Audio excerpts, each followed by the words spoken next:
नमस्कार साथियों, आज हम देखते हैं परिवार नियोजन। यानी परिवार नियोजन को कहते हैं फैमिली प्लानिंग।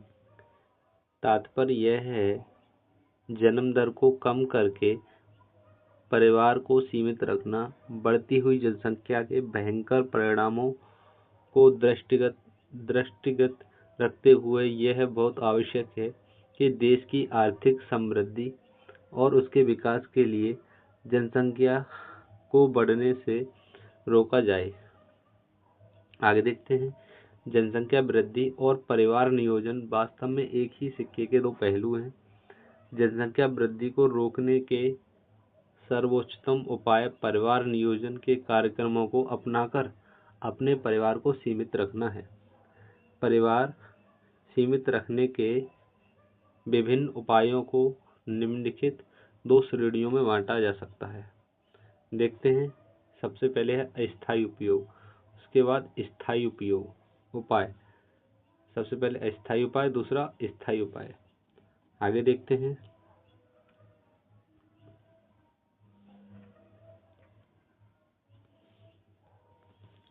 अस्थायी विधि, इसको कहते हैं टेम्परेरी मेथड।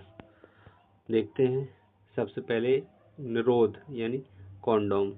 लैंगिक संपर्क के समय पुरुषों को निरोध या कॉन्डोम का प्रयोग करना चाहिए। निरोध के प्रयोग से गर्भधारण की संभावना नहीं रहती है। आगे देखते हैं, स्त्रियों का सुरक्षित काल, इसको कहते हैं सेफ पीरियड। मासिक धर्म के 1 सप्ताह पूर्व तथा 1 सप्ताह बाद का समय सुरक्षित काल कहलाता है।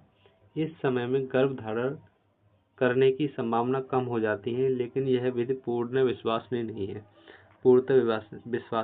इसका मतलब ये है, यह विधि भी ऐसी है 100% ये नहीं कह सकते कि इसमें गर्भधारण होगा या नहीं होगा। जैसे इसमें ये बताया है कि 1 सप्ताह पूर्व, जैसे मान लीजिए मासिक धर्म आज आने वाला है, तो इससे 1 सप्ताह पूर्व और 1 सप्ताह पहले इसका जो समय रहता है वो सेफ पीरियड कहलाता है। आगे देखते हैं हम, अवरोधक उपाय, इसको कहते हैं बैरियर मेथड। इस विधि में योनि में डायफ्राम तथा ये डायफ्राम क्या होता है, एक तरीके की एक, जैसे मान लीजिए युक्ति होती है। उसके बाद इसमें स्पर्मिडाइल क्रीम यानी का प्रयोग करके शुक्राणु गर्भाशय में नहीं पहुंच पाते हैं। जैसे हम इसका फोटो दिखाते हैं, जैसे ये है डायफ्राम यानी वेजिना, यानी ये वेजिना है और वेजिना में ये क्या है, डायफ्राम लगा हुआ है। इसमें स्पर्मिडाइल ऊपर से ये क्रीम डाली गई है, जिससे क्या होता है, शुक्राणु आते हैं तो कुछ इस डायफ्राम से रुक जाते हैं और इस क्रीम, ये जो क्रीम होती है इससे शुक्राणु नष्ट हो जाते हैं। जैसे ये जो क्रीम है स्पर्मिडाइल क्रीम जिसे कहते हैं, इसमें शुक्राणु नष्ट हो जाते हैं। आगे देखते हैं हम, अंतः गर्भाशय युक्ति, इसको कहते हैं अंतः गर्भाशय युक्त इंट्रोट्रेंसन डिवाइस, इसको इंट्रोट्रेंसन डिवाइस कहते हैं। इस विधि में गर्भाशय में कॉपर टी या इसी प्रकार की अन्य डिवाइस रोप दी जाती है, जिससे जितने समय तक यह डिवाइस गर्भ में रहती है, भ्रूण का रोपण गर्भाशय में नहीं हो पाता है। जैसे हम आपको दिखाते हैं इस डिवाइस के बारे में। जैसे ये डिवाइस है, जैसे हम देखते हैं, ये जो डिवाइस है, इस डिवाइस का नाम है कॉपर टी, यानी टी आकृति की होती है। और इसमें जो आप देख सकते हैं, यानी कि यहाँ पर ये कॉपर बांधा हुआ है, इसमें भी यहाँ पर ये कॉपर लगा हुआ है और इसमें नीचे धागा लगा दिया जाता है, जैसे हम इस फोटो में देखेंगे। और इसको इस तरह से लगा दिया जाता है, यानी रोप दिया जाता है, जिससे क्या होता है, शुक्राणु आते हैं तो इस कॉपर की वजह से ही अंदर नहीं रहते हैं और नष्ट हो जाते हैं, जिससे क्या है, ये कॉपर टी यानी गर्भ धारण नहीं होने देती है। अच्छा, इससे क्या होता है, कभी कभी ऐसा होता है, ये कॉपर टी कभी कभी इन्फेक्शन कर देती है अगर सही से नहीं रोका जाए तो। आगे देखते हैं,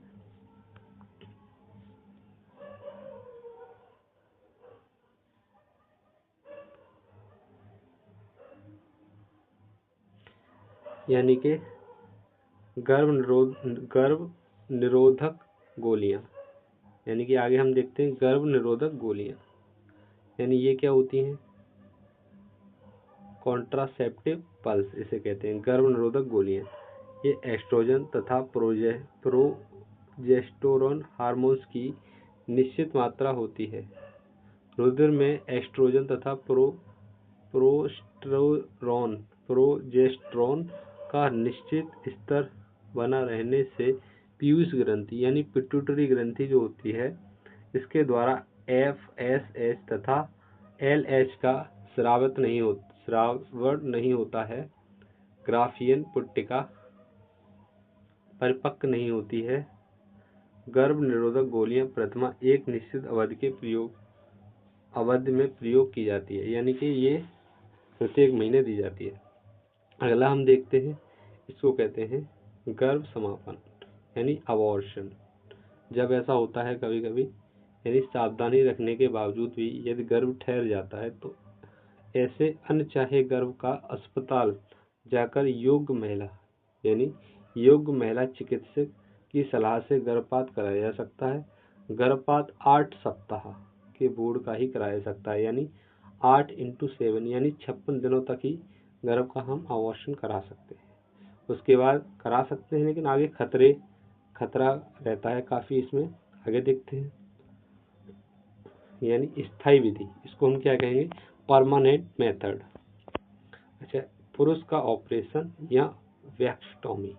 वैक्सोटॉमी क्या है, यह शुक्र नलिका यानी वेस डेफरेंस का बहुत ही साधारण ऑपरेशन है। इसके उपरांत गर्भधारण का भय नहीं रहता है। अच्छा, इसको हम आगे देखते हैं, महिला का ऑपरेशन या ट्यूबेक्टोमी। ये ट्यूबेक्टोमी एक तरीके का ऑपरेशन होता है, जैसे इसमें वैक्सोटॉमी होता है ऐसे ही ऑपरेशन होता है। यह महिलाओं के लिए परिवार नियोजन का स्थायी उपाय है। इसमें ऑपरेशन करके फैलोपियन नलिका यानी फिर फैलोपियन ट्यूब को काटकर बांध दिया जाता है। इस प्रकार अंडाणुओं का निर्माण होता है तथा महामारी चक्र भी सामान्य रूप से चलता रहता है, किंतु अंडाणु फैलोपियन नलिका से आगे नहीं पहुंच पाते हैं, यानी फैलोपियन नलिका से आगे नहीं पहुंच पाते हैं। हम इसको आगे देखते हैं, जैसे कि इसमें चित्र में दर्शाया गया है, जैसे ये है,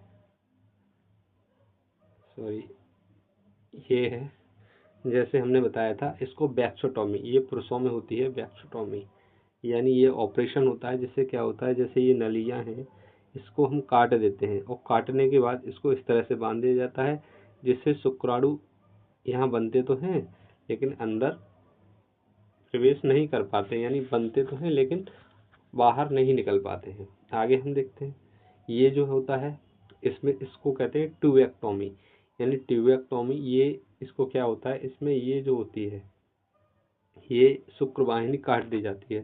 जिससे क्या होता है, अंडाणुओं का यहाँ पे जब अंडाणु बनते हैं लेकिन यहाँ पर रहते हैं, लेकिन यहाँ से अंदर नहीं आ पाते हैं।